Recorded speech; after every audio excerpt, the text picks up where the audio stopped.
Hello, hello, hello, my darlings. Thank you for joining me on A Slice of Life, A Slice of Life. If you're 45, 55, 65, and 75, we we can talk.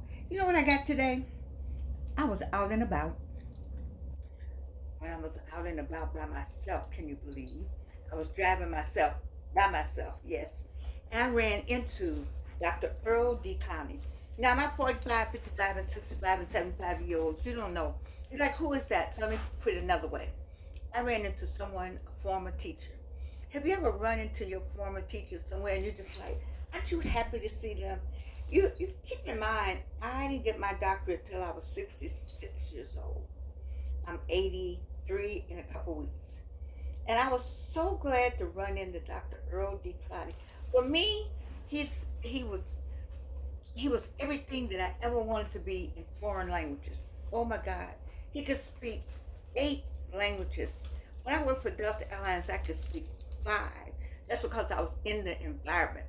But he could speak 8 because he taught himself. He took classes on all. I mean, he could really speak. I spoke enough of my 5 to make a difference if I had to go somewhere, and I was trained in 2. You see, but to have 8. But Dr. Kanye, I like the way he carried himself. I'm just talking about, just put in mind any teacher that you've seen, that you went to, that was your person.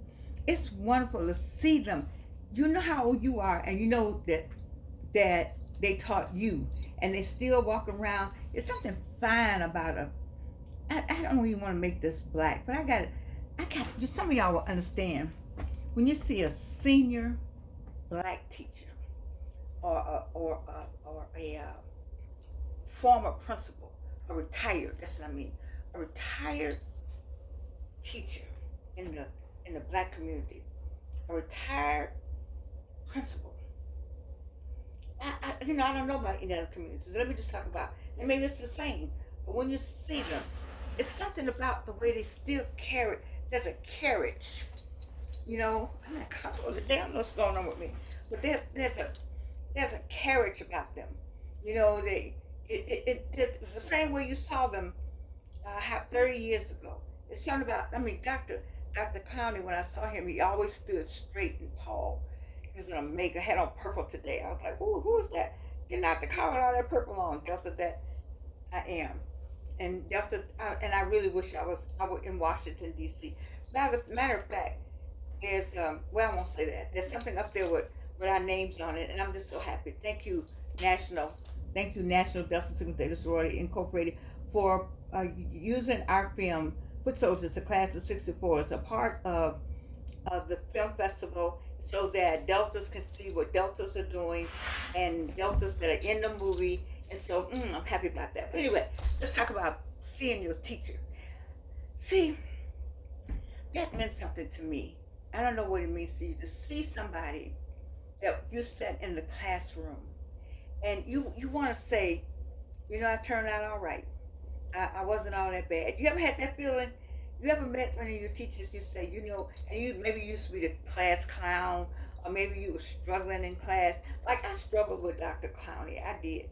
And when I was at my height, I really wanted him to see who he had helped produce. And so, do you ever get that feeling when you meet your teachers out, when you meet somebody that you saw, your kindergarten teacher or your middle school teacher or your principal? And I love to see the principals. When I was talking about the black community, it's like they got some kind of little look they still have. I don't know what you call that, but they have a look and a properness about them. And I'm not sure. I'm not saying that white communities and other communities don't have it, but I know when you start talking about people who taught in the 50s and the 60s and the 70s and the 80s, I think things start changing maybe in the 90s. People start going dressing in kind of way. But those were classroom teachers, and those teachers and principals, they looked a certain way. In the black community, I'm just gonna talk about the black community. That's what I know. This is the way they carried themselves. Um, it was a properness about them. They may have been the scandalous at home, but you didn't get scandal in classroom. And they were very, very concerned about our welfare in the classroom. Very concerned whether or not You know, you got your lesson, young man and young woman. They talk to you past a lesson, past assignment. They talk to you about how you walked and carried yourself. You know, decorum. That was very much a part of what happened in the classroom. You see, all of that kind of thing. That went on in all black schools. I know that because I taught during the segregated times, and we did something different with our students. That when I got to go to the integrated schools to teach, when they sent me there in the public schools, that I didn't do up there. You may have heard me talk about. You see, when you're you know, somebody out there ought to know what I'm talking about. See, when you may be that teacher. You say, look, come here, baby. You say, come here, baby, and they'll come. None of that. Don't call me baby or who you talking to. None of that went on. None of that. It was a respect. I think that's what I'm getting to. I'm getting to the respect that was there for the teacher and for the student. And so when you meet them, you just have so much more respect because you can see where they were coming from. In my case, I was the older, so I'm not talking about that. But it just reminded me of seeing your teachers. And then, have you ever seen your teacher out back in the day, and they had a cigarette? You would go, you know, because you never saw them smoke. I mean, I don't know how old you got to be to remember that. But you may have seen them in the club or saw them come somewhere or coming somewhere, and you were like, because you know, teachers couldn't do any wrong. Not at all, not at all, not at all, not at all. But I used to love the fact that you would run into a teacher. And you know what I like? I like when a student runs into me. They say, hey, Dr. Thomas. Oh, I was somewhere in Leonard Square, and they lit up Leonard Square when they saw me. All my students from in and everywhere. I remember Clark Atlanta had a whole, brought in about 500 Saudi students. And oh my God, they saw me out at Leonard Square. I didn't know what happened. They were like, I mean, outside the United States, you know, teachers have we're on a higher level than we are in the United States. You know, the teachers in the United States, we don't make any money. We don't seem to have any leverage. Nobody remembers their teacher, but everybody has to be taught. That's what I find amazing. The basketball stars, the football stars. I don't ever hear them talk about the teacher, talk about the coach. But you had to take reading, writing, and arithmetic. I guess this whole thing for me is this teacher month of teachers are out this by now. Summer school's out and school's starting in 2 or 3 weeks. And that's the other thing. When I was a teacher, you had to go, you know, fix up your room, and you do all that out of your own money. It's a love though for the student. There's a love there. I have that same love. Although I'm on a college level, I love when they come in. I love being in the classroom. I do. I just don't have the energy now, and I have to get it vicariously through the online classes that I'm teaching at Clark Atlanta University. But I'm telling you, excuse me, I'm telling you, I can't find my water, but I'm getting this one right now. Excuse me. There's nothing like a teacher. There's nothing like a teacher. And to me, I love, like I said, back in the day, maybe because we wore suits and dresses, you can't tell the teacher now from the teenager. Everybody got holes in their pants, and I don't know what that's all about. I'm not quite sure what that's all about. I'm not sure whether I don't want to say too much because somebody's going to say that I'm out of touch. And I may be out of touch with the dress. I'm sure I'm out of touch with the dress.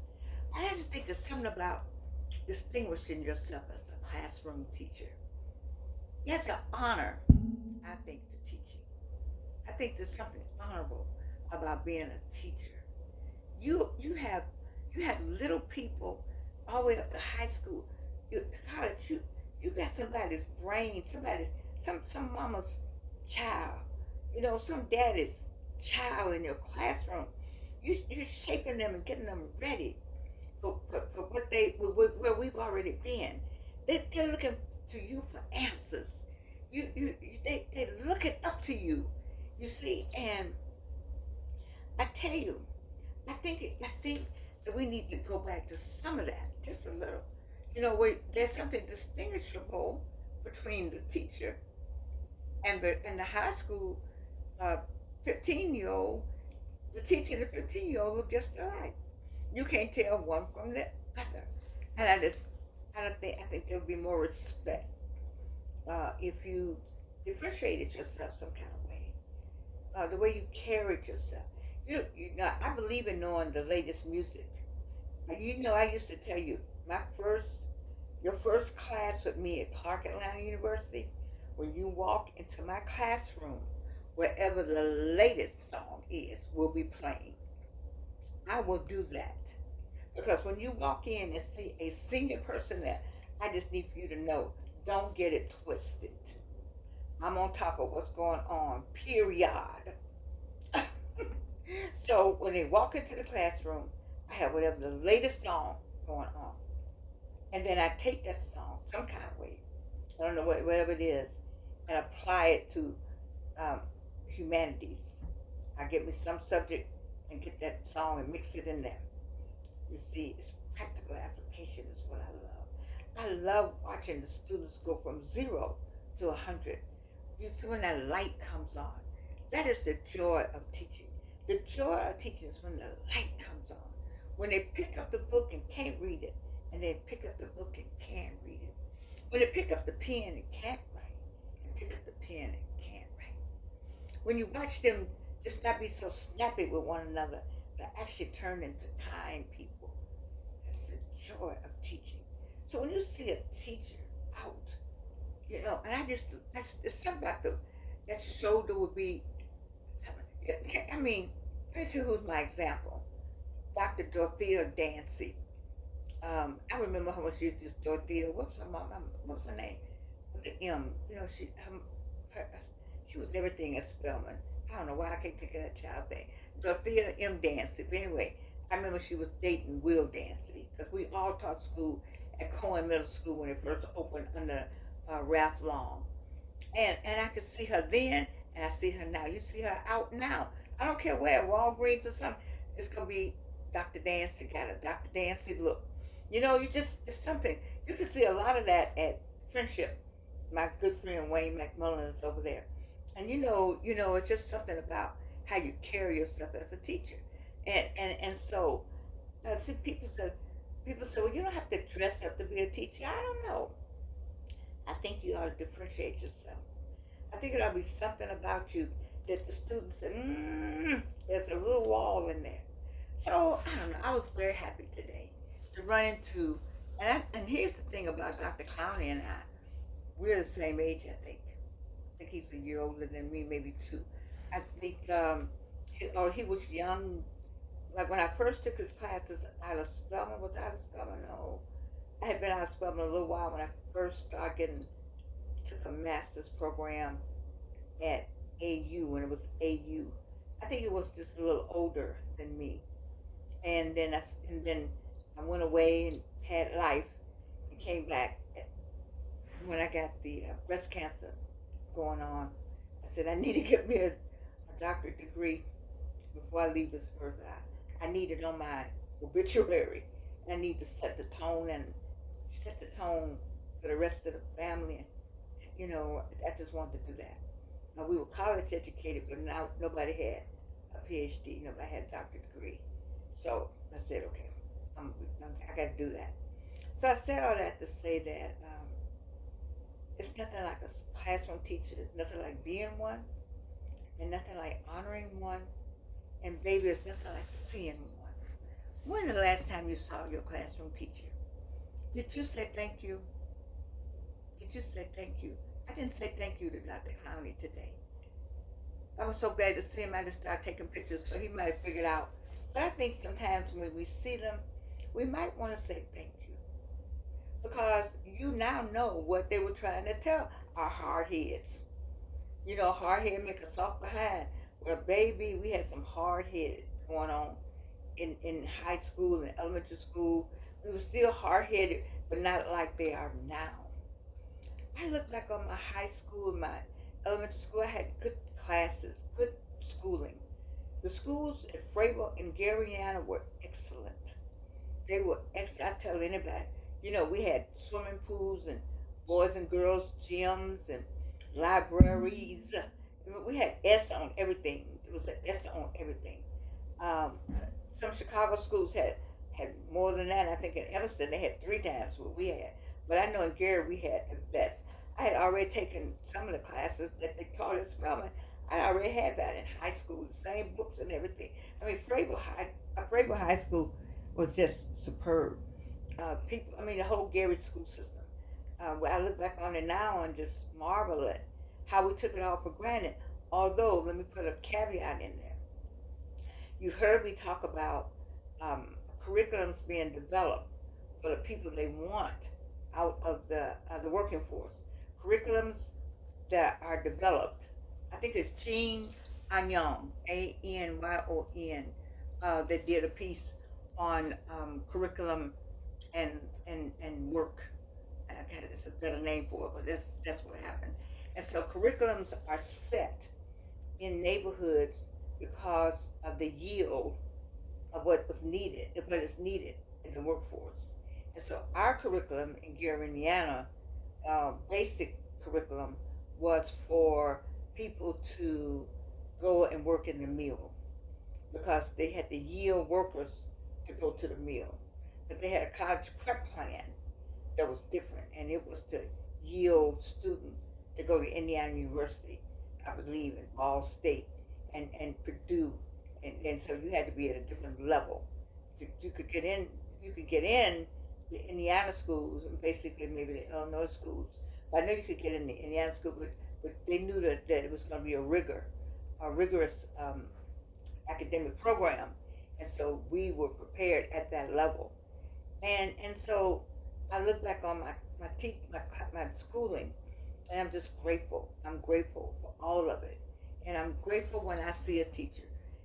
So the next time you see your teacher out, I need for you to say, because I didn't say it to Dr. Clowney, Dr. Earl D. Clowney, over at he's at Friendship Baptist Church. Somebody can send him a message. But anyway, I got his picture and I sent it out to Wayne McMillan because I want him to see my Dr. Earl D. Clowney. Now, I think you should say thank you. It takes a lot to teach school. It takes a lot to have people in front of you who are coming, especially at the college level. They have paid money. Now, let me be clear. Some people tell a teacher, I'm paying your salary. And one day I heard that somebody said that, and I made sure my students were very much aware that they could not afford not one teacher at Clark Atlanta University. Not one. They don't make it, you don't pay enough money to really afford the type of teachers that we have at Clark Atlanta. You got Kimbrough, Think and Grow Rich. He is committed. You got Dr. Daniel Black. What are you talking about? You got Dr. Celeste White and Gary White. What are you talking about? You don't have enough money. You don't have enough money to pay most of the people. What's the melanin man? Dr. Tim Moore, Dr. Chris Batch. You don't have enough money. You don't have enough money for Georgianne. You don't have enough money. You don't have enough money to pay. Because we bring experience, life experience. And we couple that because we teach holistically. You see, you got Dr. Tammy Simmons. You got soon to be Dr. Sean Evans Mitchell. You got smart Dr. Georgine Montgomery. Yes, Montgomery. You got people who really, really they know A and to Z, all of it. You got Dr. Charmaine Patterson. They know A through Z, every bit of it. If we could get Dr. Christy Harrison back, I'm talking about A through Z, all of it, all of A, all of B, all the way through Z. You don't pay enough money. You don't have enough money, students, to pay for the kind of teaching and that takes place at Clark Atlanta University. People are there because they love teaching our own students. I want you to excel. We want you to excel. We've been out here in these streets. We can tell you about these streets. So when we teach past the book learning, and we incorporate what you're going to get for real on the other side. We don't dress it up. And that's why I love being at an HBCNU. You know, people want to talk about, baby, coming to one of our classrooms, Dr. Alicia Simmons. I need y'all to know who over there teaching classes. We're not playing with anybody. When we give you a lesson, Dr. Constance Booth, when we give you a lesson, we give you a lesson that you will carry. Our students know, they know whatever they know. Over there at Morehouse, Dr. Monique Earl Lewis, they know. They know. When they 2 years from now, they still talking about what you taught. Ask my student. Find out who took a class from me in the classroom and see if they can't tell you. Ask Nuri. Okay, go find Nuri up there in Chicago. She'll tell you. Go ahead. Okay, find Zoe. I need a Shaquanda. She probably a lawyer by now. I'm serious. Because when we give you something, we give you something to carry with you for life. That's why it's important that we teach. And that when you see a teacher out, you say, thank you, thank you, thank you. And encourage as many people as possible to teach. This is why I go after the seniors in the high rises to come out and do some volunteering at the school. Volunteer at the school. You got to pass the pedophile test because, you know, some people just, I don't know, you got to do all that. And you shouldn't have a problem. But go back into the classroom. Give these people, give our children what they need. Give it to them free. I wrote 2 books. Me and I got some help with them. Yes, I did. The 2 books are up on the, I put them up the other day. Amazon put them up. I will give them away free because I need you to understand the importance of who lived here, where did they go. I need you to understand the importance of displacement and the trauma associated with it. I need you to understand GIS mapping and how we can map and bring back and let the displaced person dream again and see it again and put it together and maybe, you know, fix it somewhere so they can see where you threw them out of. You got whole neighborhoods going. Don't let me start that. Just go to Amazon.com, look for who lived here, where to go. It's 2 books up there. I only charge $11. I was trying to give them away free. I've said all that to say that teachers, man, it's nothing like a teacher, black, white, purple, or green. When you're a black teacher in a black school, you got the less money, and you got to talk to some people about equal rights. You got to teach democracy, and you got to teach love your neighbor as yourself, and you got to go home and see something different. That's anyway. I was glad to see you, Dr. Clowney, because I was going to do something else, but my heart said just to talk to my slice of life. And I want to thank you all for signing up, for subscribing, for writing notes, telling other people to subscribe. You know, because I'm serious about this journey.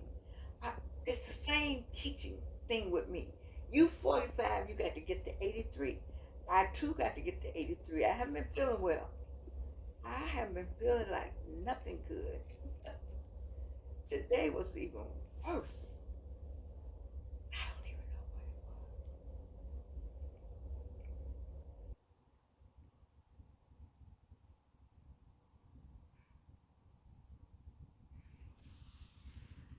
But I do know this. We have got to reach and help our people stay on point.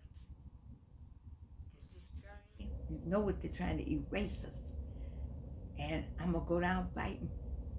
I got another book coming out. I'm going down fighting because I don't care. I ain't here. Something is written down. Something is written down. You may tear up this, you may tear up that, but somebody might find a book 100 years from now, or 200 years from now, or 1/3 of next week. I'm just trying to say to you, we must create, we must teach, we must pull each other along. Stop fighting each other. God, what is wrong with us? Don't let me get fired up. You know, I already don't feel well. So I love you. That's a good thing. I got some birthdays. I'm sorry. It's some July people. I want to say happy birthday to all of you. You know I love you. That's August people coming up though. And my Leo people when we start July 22nd. So I got some Cancer and some Leos all in July. You know I love you. You know I love all my Leo isms about me.